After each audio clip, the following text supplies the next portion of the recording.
Hey, welcome back everybody. Today I want to give my own perspective and review of owning the Leica Q3. I purchased this camera back February of 2024, and prior to that I did own a Q2 that I did buy used, and I had that for maybe I think 2 to 3 months, and I had originally ordered this as part of a wait list. I had forgotten all about it. The store that I ordered this camera on the wait list, which is Camera West, that's located here in the Bay Area, they hit me up saying that, hey, we have a Q3 that's available. We can have you come up and pick one up. So right then and there, I said, why not? Let's take the opportunity and get that Q3. And it's been quite the joy of using. 3 things I do want to cover on this video is number 1, the build and look of the Q3. Number 2 is my use case. How do I use the Q3? And number 3, would I recommend this camera? So starting with number 1, anyone that saw this, and even if you're not a photographer, you would be very pleased by the look of this camera. Leica has been one of the leading companies when it comes to look and aesthetics and build quality with their cameras. Now for me, this is my first Leica that I've owned. I normally shoot with a Sony camera, so coming from that to this, there is definitely a change when it comes to quality and look and feel. Given that this camera is considered a point and shoot camera, you get a lot that's packed inside this compact size. Relatively small body. It's not the lightest camera.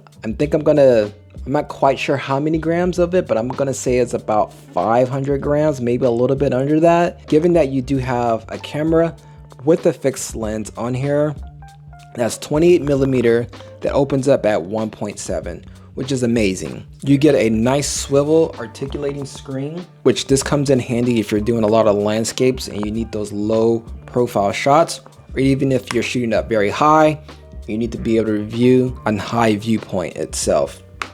You do get a viewfinder there that you would normally see. So it's an electronic viewfinder itself. And you don't have very many buttons. You have about 1, 2, 3, 4, and then you have like this kind of toggle D-pad on the back of the camera. Then you have at the top this wheel that you can control, which I have this programmed to be my ISO wheel. You have the shutter button, and then you have your shutter wheel. So that's pretty much it. What comes on the camera, it's very minimum. And then finally on the left side of the camera, you have a door that opens up to a micro HDMI and a USB-C. And that USB-C is what I use for charging it itself. And on the bottom, you have a port where you can get to the actual SD card, which is nice.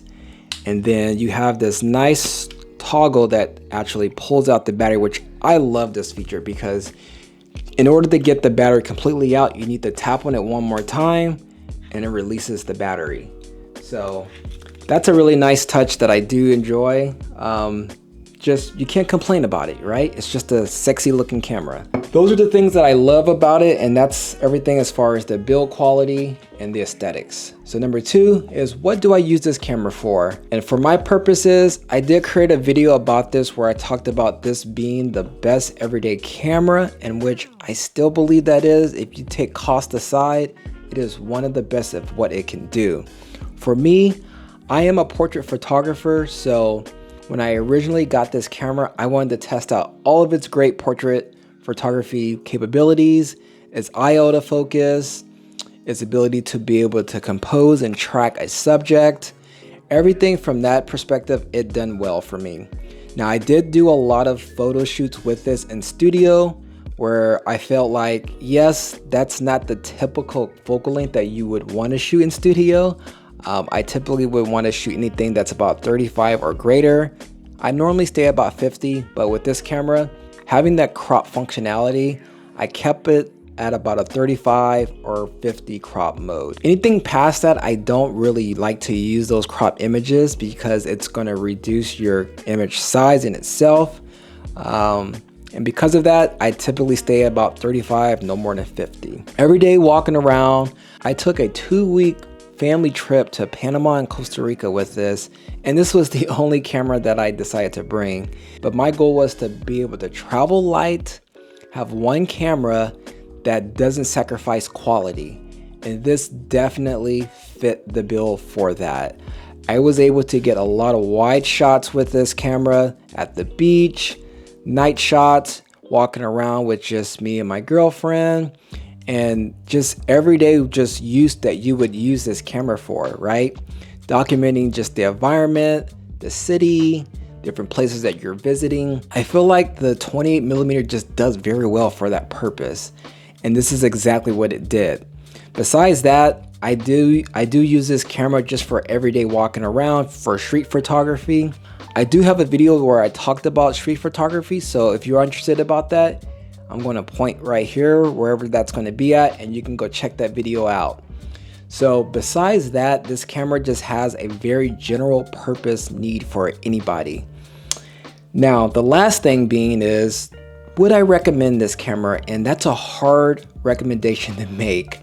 Now, the easy question would be yes, I would, for anybody that is a photographer in itself, but money being the big factor here, it's hard to recommend for that purpose. Now, if you're someone that wants to get into the Leica ecosystem and wants to try it out, even though this camera is expensive, I think it's still worth trying it out. Now, jumping from not having a Leica at all and jumping straight into their M system, that's quite the commitment to make. But I feel like this is a good entry-level camera to get into the Leica system, which is why I think Leica actually designed their Q system. Back in 2015 or 14, I believe, is when they made their first Q, and it's been serving a lot of good purposes for professional, advanced shooters, and even just your very casual beginning entry-level photographers. Now, if you can get past that cost of paying the $6,000 for this camera, I believe it's a great camera. If you're someone that wants something very general purpose, just a walk around camera, but also something that does not sacrifice quality, this is a great pick to use. Another secondary option that I would consider would be the Nikon ZF. This would be a good recommended camera that I would recommend. And then the Sony a7C Mark II. Is there something that you would like to see me talk about with this camera or any of my other cameras? If you are, just let me know in the comment sections below. But pretty much that's it. That's what I got for you guys today. And do look out for my next video next week. All right, later.